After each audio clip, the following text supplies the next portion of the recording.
Hey guys, welcome back to my channel, or welcome if you are new. My name is Angela, and before we get into this video, please give this video a thumbs up and subscribe to my channel because it does help me out. And I do post new videos every single week, so I would love for you to join our YouTube family. With that being said, today's video is going to be a kind of like vlog style get ready with me because I haven't done a video like this in a really long time. So yeah, let's go ahead. And I feel really weird talking to the camera because I have not done this just like simple like laid back thing in a long time. So I guess we will just start doing our makeup and see what I start talking about. So one new product that I got that I had been dying to try that I was really behind on was the Tarte Shape Tape. It's the concealer, and I use it as kind of like a base for my eyeshadow, which everybody says is amazing. And honestly guys, I'm not sure if I love it. I kind of go back and forth as to whether I love it or not. And maybe if you, I struggle with dry skin. So if there's anybody watching this that struggles with dry skin, maybe you can, and you could kind of like show me your ways or tell me what the secret is. But I feel like because the Tarte Shape Tape is so thick that it gets, I guess, crusty really easily on my skin. And just because my skin is really, really dry, I don't know if maybe I'm just not using it with the right moisturizer. Maybe I just haven't found the right combination. I don't know, but I don't love it like everybody else loves it. I'm gonna go ahead and do my eyebrows, and I'm kind of feeling lazy today, so I'm not gonna fill them in or anything. My eyebrows are already really thick, so I'm literally just going to, you know, brush them into place, and that's gonna be it.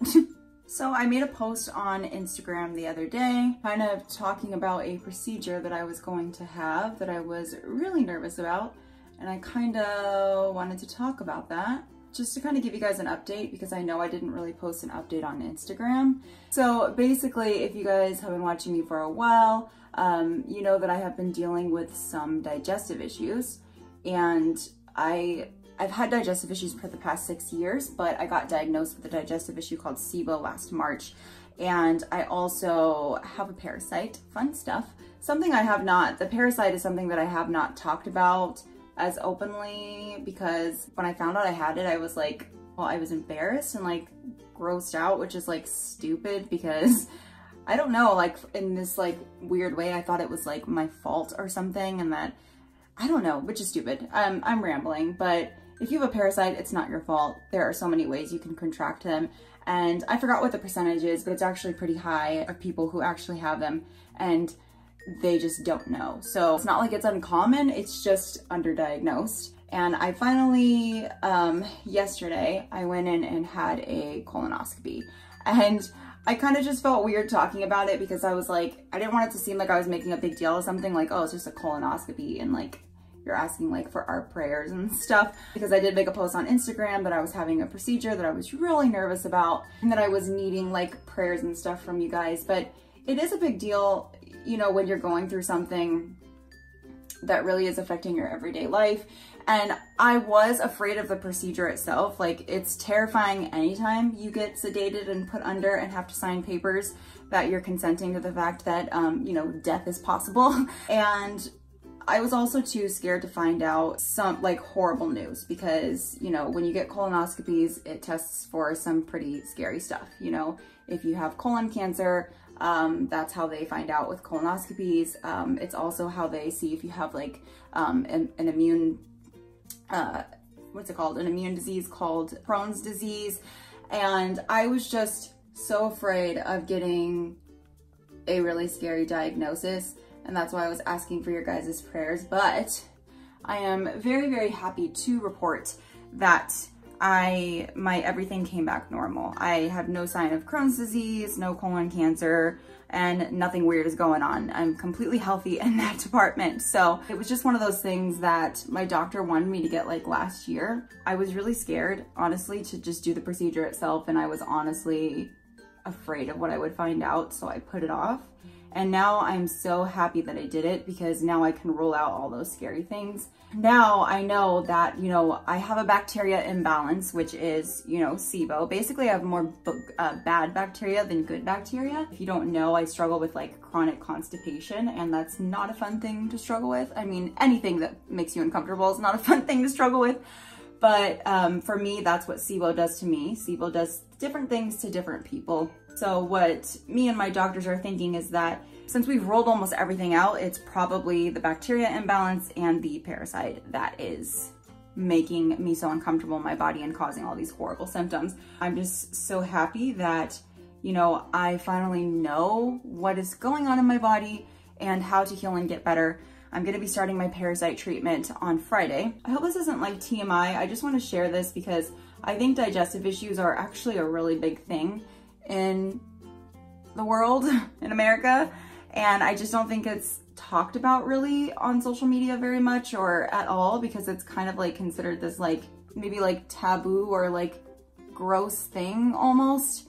Or not gross, I don't wanna say that, but maybe I think people are just embarrassed. Like, who wants to go on social media or tell anybody for that matter that they're struggling with like constipation and gas or bloating or whatever, and that they're miserable every time they eat. Like, it's an embarrassing subject to talk about. So I hope that by being open on here and talking to you guys about it, that, you know, if you're struggling with something like this, that it doesn't make you, it helps you feel not alone, and that you, even though it's embarrassing, it feels embarrassing, you will go get some type of, you know, medical attention. Because for years I just thought, oh, like this just must be how my body is. Like, that's just my life.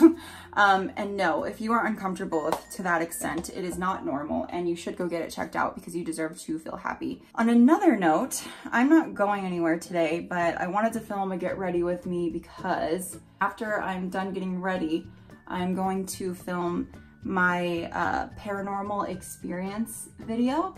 Because last week I put up, you know, why you should not play with the Ouija board. I'll put it up, a card up here if you want to go watch that, if that stuff interests you.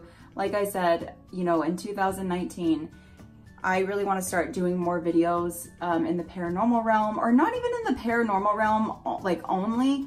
I really am intrigued by like paranormal stuff, or kind of just like dark stories, like true stories that have really happened, even if it's not paranormal, if it's like, you know, an unsolved like murder mystery case or something. Like, that stuff just like really intrigues me, and I really just want to start doing more stuff like that on my channel. I also thought that maybe I would use this video to talk about my New Year's resolution. Probably should have posted this at the beginning of January, but I didn't get a chance to make the video, and I thought I would talk a little bit about my goals in 2019. So, I mean, my overall goal in 2019 is to really start doing more things that I enjoy and that make me happy. Because I think sometimes when we enter adulthood, it's really easy to just kind of put the things, you know, hobbies that we really enjoy doing on the back burner.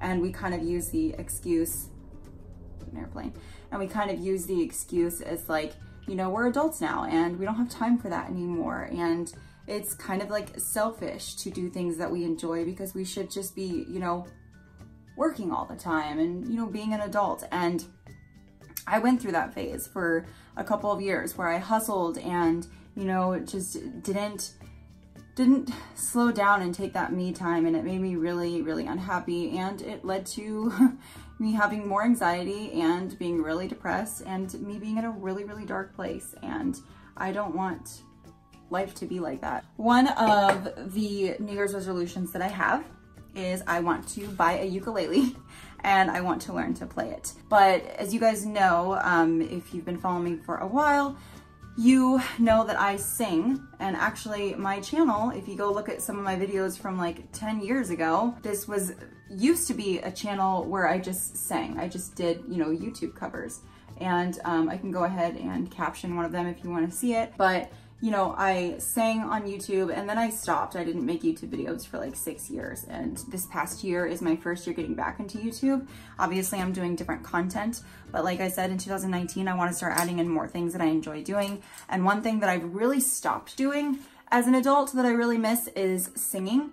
And I've noticed that like my voice has just gotten really, really weak, and it's not strong like it used to be, because, you know, it's just like anything, you know, when you work out and you're really strong and then you stop working out for years, your body's just not the same. It loses muscle tone, it's weaker. And it's the same with vocal cords. Vocal cords are a muscle that you have to exercise if you want them to stay strong.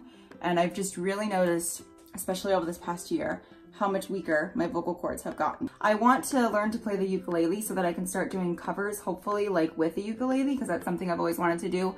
I did attempt to learn to play the guitar when I was younger and I never stuck to it. So hopefully I'll stick to the ukulele. I have been doing like voice exercises on YouTube. You know how you can look up like voice exercises or voice strengthening exercises, but I would really like to get to a point in 2019 where I am able to, I really want to go start getting like voice lessons, either in person, or now with the beautiful world of social media, we can like literally do voice lessons through like Skype or whatever. So I just want to find somebody who can help me strengthen my voice and get it back to where it used to be. One of my other goals in 2019 is that I really, really want to, my boyfriend and I, Gustavo and I, we live in Arizona currently, and our family is in California, and it's been really, really hard on us.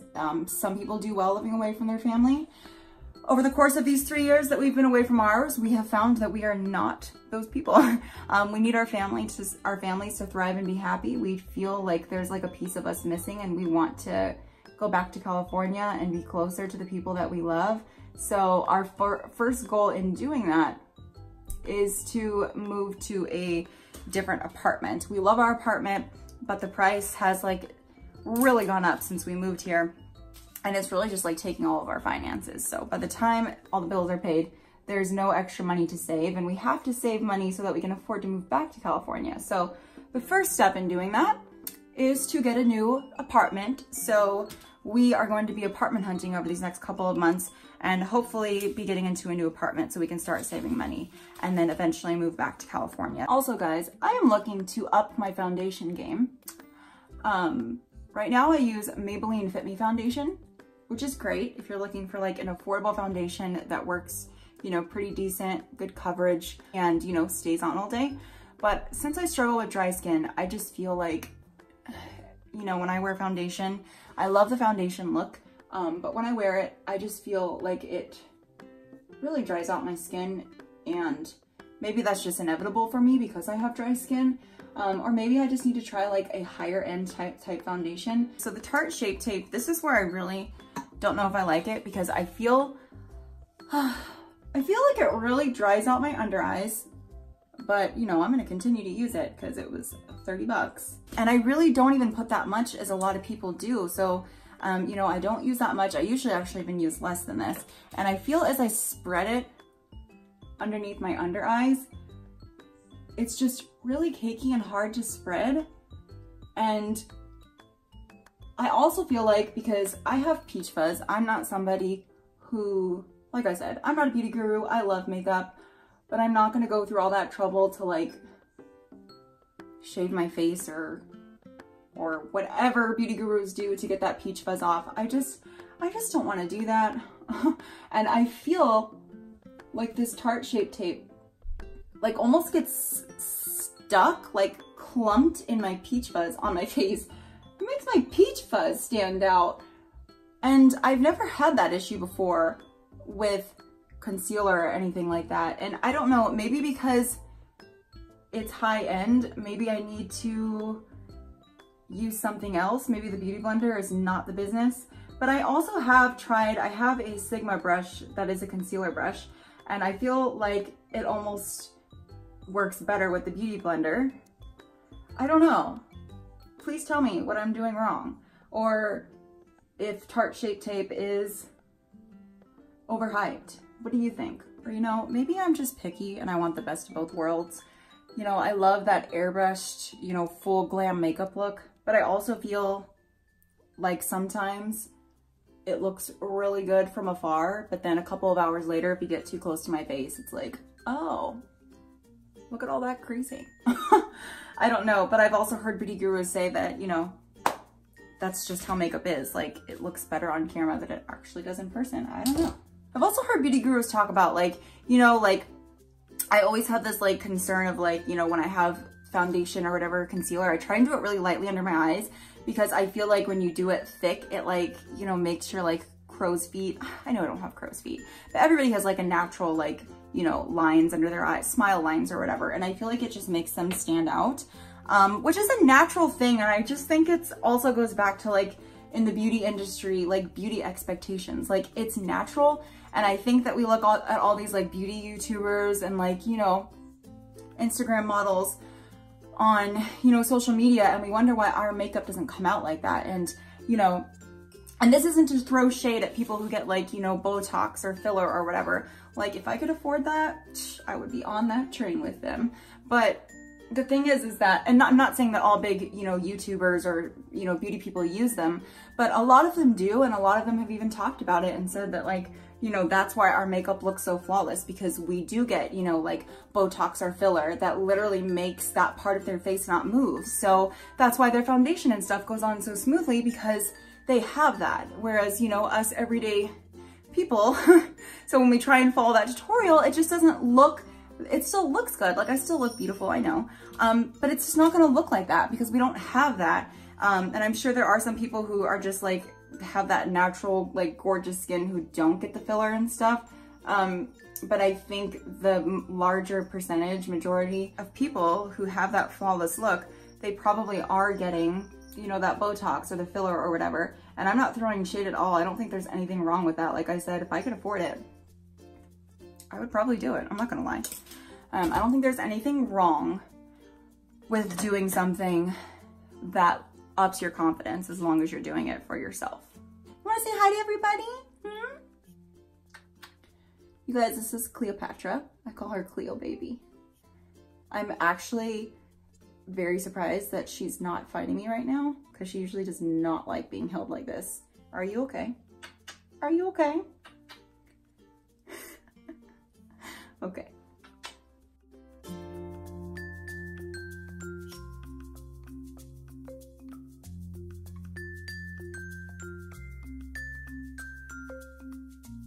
Alright guys, so this is the finished makeup look. I went ahead and took down my hair because I'm going to fix it. I don't know what I'm going to do with it, but I'm going to fix it, do something with it, and film that paranormal video for you guys for next week. But yeah, this is the finished look. Like I said, I just went for something really, really simple and very, very glowy. You guys know I'm all about that glow. So if you want me to do like a makeup tutorial on this look, I can. I didn't really go through the steps of what I was doing today because I really just wanted to talk to you guys. So I hope you enjoyed this video, the little life update / 2019 goals video. I know I talked about a lot of things in this video and I hope you guys enjoyed it. But yeah, that's pretty much all I have for you guys today. So as always, I will see you guys in the next video. Bye!